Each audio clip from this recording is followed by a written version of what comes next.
Uh, Hey David, I know you're from Pallaskinnery. Tell the lads at Pallaskinnery where you are on placement at the moment. I'm here in America. I'm cutting here in Montana at the minute, just on the Canadian border. I'm cutting for Farris Harvesting.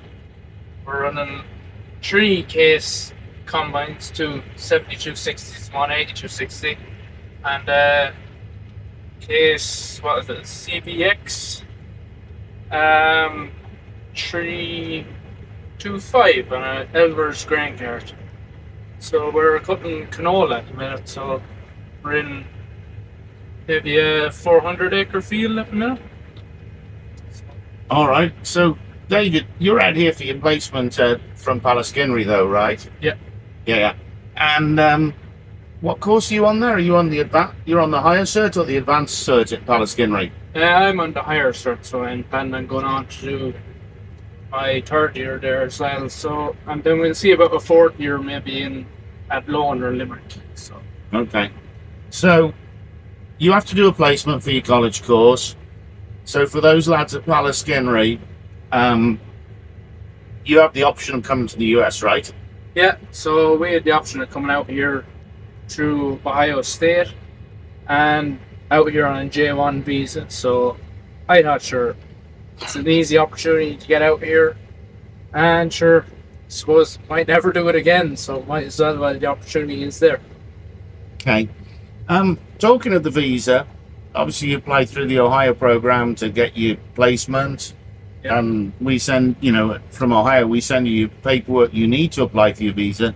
How difficult was the application process of actually getting the visa from the embassy?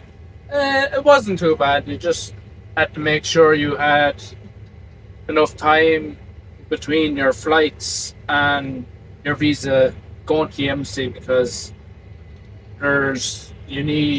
you'll have a couple of weeks before you can actually book your appointment in the embassy. But it runs fairly smoothly with the embassy. They ask you a handful of questions and it's not too bad. And then you just make sure you have all your paperwork, fill out a few forms for Ohio State. That's pretty much it. Okay. Okay. Yeah. So you came out. You're with Farris Harvesting. How have they treated you over the years or over the season so far? Sure. Couldn't ask for much better now, to be honest. We're being fed 3 times a day, well, 2 times a day, I suppose. We wake up in the morning, get our breakfast that's kind of pre-cooked, and you go out and cut and get dinner in the evening then when you come in, and sometimes brought out to the field. But yeah, it's good, and they give you a good experience with everything. Like, I've drove everything at this stage, and we're only finished wheat, so we're only halfway through the season essentially. I drove combine, grain cart, and truck, and sure, you get to go on the wet days. You get to go We visit Glacier National Park, Mount Rushmore. Oh, we've met. Where else have we gone? Gone to a few different places, rodeos and this kind of stuff. So it's good old crack. Good. And you had to get a CDL, right? Commercial driver's license out here. Yeah, so you get your CDL at the start of the year. That's the first thing JJ, the boss, does first. So when you come out here, he'll take you around the truck, get you good at shifting, reversing, all that stuff, walk you through the truck and all the controls and air brakes and everything. And then you go and you go to the CDL school, so that's essentially your theory test. You go and do that, you do 4 tests, and then you do your practical, which you fly through. It's handy enough, basic driving. And once you do that, you have your CDL, and that's in date until the end of your visa. So you have to do all the driving you want then. Okay. Across the camera. Okay. All right, David. Here we are. We're setting this is a 7250, the combine, I think, right? 60, yeah. 7260. Okay.